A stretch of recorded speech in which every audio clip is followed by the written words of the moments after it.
Welcome to another episode of Love and Reality Podcast. I am your host, Ricky Valero. On today's episode, we are continuing our journey through the Traitors Season 3. A lot of drama unfolded at the round table in episode 4. We knew it was going to spill over into episode 5. I am joined by my podcast partner here, Mr. Matthew Fox. How are you, man? Doing good. I was definitely excited to see how this was going to play out. It is definitely interesting because we saw Boston Rob go after Bob the Drag Queen. But before we dive into that, folks, do us a favor. Like, comment, subscribe, all of those things here at the Love and Reality Podcast. This is also available on all podcast platforms across the board: Spotify, iTunes, YouTube here. Leave 5-star reviews, like, comment, subscribe, all those cool things to make us feel good about ourselves, but also continue to tune in to the Love and Reality Podcast. Folks, if you're not listening, we are also going back into the world of Vanderpump Rules from the beginning. We have started a weekly thing where Matthew Fox and I are diving into the world of Vanderpump Rules from episode 1. We have episode 1 and 2 recaps available for you guys right now on the YouTube channel. And then if you're listening on the podcast format, it is on the back half of each episode of The Traitors that drops on podcast platforms. So we do combine those episodes together over there. But without further ado, let's dive into season 3, episode 5 of The Traitors. And we pick up right where we left off with everybody taking off their little mask and entering the little den area where Caroline and Danielle are looking at Rob with looks to kill. He tells them and this is my thing. So I want to talk about this from two perspectives. This is kind of what we expected, right? Rob says, I'm not going to kill you guys. I promise you, Bob is coming after me. Bob never directly said he was coming after him, but he did kind of indirectly make him kind of a threat, which is what he took it as. My thing was this. I think Rob had the opportunity to say, look, I had to do what I had to do. He said he was coming after me. However, now that we're here in this little bubble, I want you guys to, as a good faith, I want you guys to tell me who you guys want to be murdered. I will do whatever you want me to do. I will to be a more they feel like he's dictating the game right now. You know what I mean? They feel like he's controlling them and the game. So I feel like he should have taken a little bit of a step back and shown them a little bit of faith and saying, look, guys, I made a move. I apologize. I won't do this to you guys, but I want you guys be in charge of this murder. And he did the opposite. What do you think of that, Fox? Yeah, I think my big thing with the show so far in general is there are no teams, there are no alliances. The Traitors are supposed to be a natural team and alliance, and we never really saw it, even when it was just Bob and Danielle and Caroline, but we still don't see it. And you're right, he comes in trying to maybe placate them, make them feel better, but immediately rides over the top of them. And I think Caroline in particular, we can see, is getting frustrated, but also Danielle, she's as we see throughout this episode, continues to be a horrible game player, but has basically decided she wants to be on her own. They're all kind of every person for themselves. And what was fascinating to me is by the time you get to the end of this episode, you see there are really no alliances anywhere for anything. Any groups that had tried to form in the first 5 weeks have been busted. This is the second week in a row where we have an emotional roundtable at the end where so-called allies are turning on each other, and it just has led to complete chaos. And in that sense, Rob may fare better because he could be a chaos agent. But it's amazing that there is just zero strategy from any of these people or any of these groups. Yeah, and what's crazy about it is the chaos should help the Traitors. That's what we saw. And I know this is your first time watching it, but in last season, we see chaos led to a lot of good things for the Traitors. That means they're not exactly pointing the fingers at the Traitors because they're continuously attacking the quote unquote non-traitor, the faithfuls of this all. So obviously, there was a lot of big back and forth conversation. Should Sam be murdered? What about Robin? What about Gabby? There was a lot of different things, but we ultimately see Boston Rob got what he wanted again. that he just pushed over, and it was down to Gabby, Robin, and Sam entering the thing. Sam and Gabby walk into the door, meaning Robin is gone, right? So Danielle caved and said she was going to trust Rob in that moment. Again, to me, this was a huge bad play by Rob. But then again, it everything bad you say about Rob in the first 10 or 15, 10 minutes of this episode, Danielle then proceeds to just be an idiot for the rest of the episode. And we'll dive into that a little bit here. But the one thing that we did see that I found interesting is, I know you're not very familiar with Wes, but Wes is an incredible game player. He's an incredibly smart guy, and he's on to Rob. So he goes to, Ivar and Sam. They're chatting, and we're getting a conversation here. Um, and Wes is coming for Boston Rob, mentioning him, saying that he would. But then Boston, I think so Sam, right? Sam tells Boston Rob. I think Ivar did. Oh no, Ivar told Boston Rob that Ivar has no game either. No, none at all. He's terrible. Rob, of course, confronts Wes. Boston Rob confronts Wes about him saying his name, and he deflects it. I think Rob realized he was also lying. And then this from here is where we see Danielle start her new game plan. Her new game plan insists of throwing Caroline under the bus, getting rid of the traitor in order for her to be able to recruit somebody, which is a thing that can happen, and they become a traitor.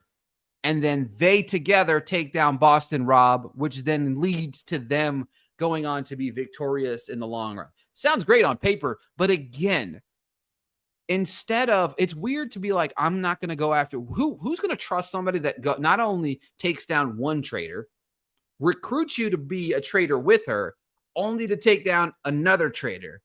Who's to say I'm not going to be the person that gets thrown to the wayside as this new traitor? You know what I mean? That's a lot to unpack. I'm sorry, Matt. But it doesn't make any sense to me. Danielle's gameplay here, again, first part of the show, Boston Rob had bad strategy. After coming off such a strong roundtable, he needed to take the foot off the gas a little bit. Danielle takes that aspect of it and then decides Rob is such a terrible person for killing a traitor, but I'm going to do the same now. And then Caroline's just in la la land throughout this whole process at first, but that was what it was. But what do you think of Danielle's strategy of coming after Caroline?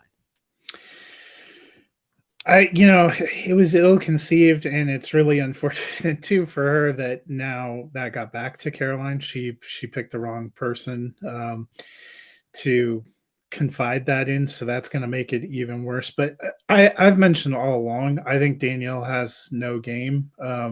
Her best probably would have been keeping Bob around, because they seem to at least be somewhat in tandem together. But it's going to be a rough go for everyone.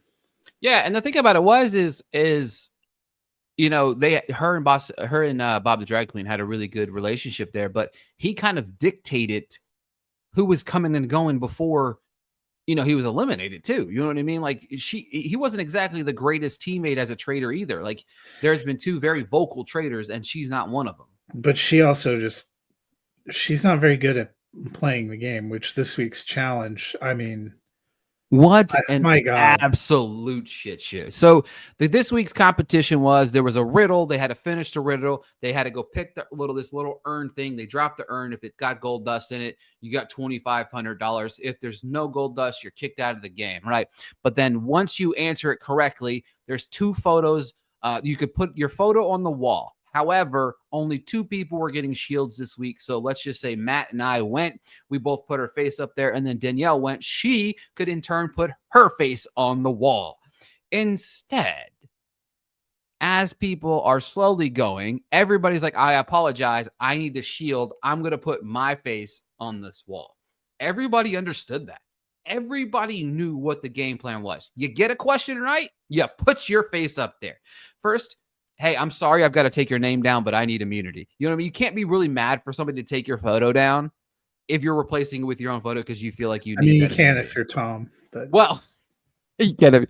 Well, that was what the crazy thing about it was. Okay, Danielle decided she was going to feel bad and try to be a team player, and decided to put Dolores's name on the wall as a faithful gesture to her. But the thing about that is guys, does that mean you feel like you're safe because you're not putting your face up there? You don't need a shield? Yeah, she has no thought. And then she doubled down, did it again. I mean, everything she does, we've mentioned this before. Last week, it was her, or I guess it was it was either episode 3 or 4, her wild overreactions during breakfast drawing, and I think both Bob the Drag Queen and Rob clocked in their, one-on-ones that, hey, she keeps saying she wants to fly under the radar, and yet from that standpoint, Carolyn's probably the best trader. She's flown completely under the radar because I don't think she's as uh she looks like she's not playing any game, but I think that's by design, and Yeah, actually she's not as naive have as it been makes more it. impressed with that. Yeah, she's not as naive as she said. Now, don't get me wrong. At breakfast, she had made some of the weirdest faces I've ever seen. We didn't bring that up, but that was just almost comical. But yeah. So at the end of this, our two people that ended up being safe were Sierra and Dolores, and good for them because they've been on the chopping block at every turn. So good for Sierra. I actually like Sierra. I don't think she's playing a bad game. I just feel like because she was shoved in the coffin, she's at the forefront. Like, God forbid you were put in that coffin, man, because that is the problem of all. That's what everybody is so fixated on is if you were in that coffin, you're 99% chance of being a traitor. Even though Jeremy was kicked out, he was in the damn coffin. He wasn't a traitor. You know what I mean? Because he was kicked out. But it's hilarious to me how this, and it does come back up at the round table, but you're in that coffin. Like that's who you're a traitor, 100%. So one of the two people that were left were obviously Sarah and Nikki. But all right, so Danielle breaks her gameplay down to Wes, Bob, and Dylan in saying that Caroline is a traitor. Dylan is not a fan of this because he doesn't believe it. The thing about it is Dylan is single-handedly the best player at this game right now. If I had to pick one person that was the best player at this game, I'd probably pick Dylan. He picked out Bob before anybody else did, the drag queen. And now I will say this, he does say a weird name that made me recant some of that stuff. But in this moment, he was like, nah, that's the dumbest shit I've ever heard in my life. So he already saw through her bluff. However, what Danielle did not prepare for, and we'll talk about that in a little bit, was what we see right before the episode's done. Chriselle goes to Bob, says this is where the downfall of the Bambi twins or Bambi team or whatever they're called. It goes, what is it, Bambi? Right, Bambi team? Are they Yeah, Bambi? it was Team Bambi's, Bambi? the Bambi's. Yeah. Yeah, Team Bambi's here. She thinks that Nikki is the person. She thinks because of how she reacted in the car to Boston Rob's hilarious lie about Bob the drag queen targeting Nikki. She pleads with him for confidence and not saying it at all, which is weird. Of all people in the house you're going to plead your confidence to is Boston Rob. Blows my mind. Now, I know why she said she did. But Wes is back on the Team Nikki train, which every time I want to give Wes credit, he keeps on bringing up Nikki's name, and I'm like, damn it, I just cannot give you credit anymore, man. Like, it's because they're really locked into the idea, and this was part of the strategy, which is why Caroline's lucky that Rob convinced the other two not to put her in the coffin. The whole thing was, Rob said whoever survives the coffin is going to have suspicion on them, and that has borne out tremendously true. 100%. All right, so we kick off the round table, which I felt like obviously you couldn't top last week's round table. There was nothing I was going to top last week, but I felt like this one was such a weird round table because it was very much, it started strong because Ivar, probably the smartest thing he said on the show so far, which is kind of a theory that's already going around. So it wasn't really his own idea. Or maybe it was, but he says, why the only way a trader would know is a trader is if a trader was going to limit himself, basically, is what the whole theory was. So he asked Rob to describe to the team why he isn't a trader. I felt Rob's speech here was pretty strong. I felt like he came out pretty good here. And then out of nowhere, Nikki comes and defends him, which only proves my point that Nikki is by far one of the worst faithful players I've ever seen in my entire life. And that could be maybe editing. I feel bad for her, I guess, in some aspects, but maybe. But then Sam finally says the first thing that he's ever said in this episode that was smart is that if Boston Rob's not dead tonight, Rob is on his list tomorrow, which makes sense because Why would the Traitors keep Boston Rob in the game if he's killing traitors? You know, That yeah. does make, you know, he's left himself open a few times. He's gonna have to, Well, spin it some way. He mentioned last week he thought it was too early to be going after another traitor so hard, but he felt like he had no choice. I don't know if that was necessarily true, but it is what it is now. Bob the Drag Queen saying one of the three new people are traitors does kind of put a target on his back the same way the somebody in the coffin is a traitor thing. You know what I mean? Like that was one of the things I think, and I'll tell you who I think they should kill after the end of this episode in a second. But let's see. And then Bob, right before the conversation, right before the voting start, Bob says, speaks up saying it would be badass if Rob walked in the door as a traitor and eliminated a traitor, which I mean, that's what he did, really. But all right, it's voting time. Literally everybody voted for Nikki outside of 14 out of Dylan. 16. Dylan voted for Gabby. He said it's hard to watch them call out Faithfuls and Sierra and Nikki, which was the line of the episode for me, just based on, again, he's a smart player. Of course, Nikki voted for Sierra and spelled her name wrong. I don't know if anybody else caught that. There's a couple of people that's misspelled Sierra's name, which has been hilarious. But again, I think Dylan looks smart here. To me, right now, again, he's easily the best player of the game. I think that's somebody that even though he has an alliance with Boston Rob, I think Dylan has to be gone if you're a traitor, and they're too focused on other shit. Nikki, of course, is eliminated from the game. She's, of course, a faithful. Nikki is a sad panda because her people didn't stick up for her. We saw, Gabby kind of didn't stick up for her. I mean, Chriselle led the charge against her. Exactly. And my favorite thing was Dylan's reaction of making fun of all of them whenever it was revealed that Nikki was, in fact, a faithful. Derek and Wes are chatting, and he says he trusts him. Rob is always on. You're watching him. I mean, first off, whether he's a traitor or not, you're supposed to be on the entire time because you're supposed to be watching everybody's mannerisms and how they react to people being eliminated. How do they react at the breakfast? Like those are talking points that we see people talk. Like Rob mentions how he watches people throughout each of these episodes. You know what I mean? And then, quite possibly, the most shocking moment of the episode was Dylan, who I was not surprised mentioned something to Caroline because he was so anti that he goes and tells Caroline that Danielle mentioned Caroline's name as a traitor, and she's absolutely shocked by it. Now, let me make one thing here. I believe Caroline should not say a single word when they meet about her knowing this. I just don't think she should.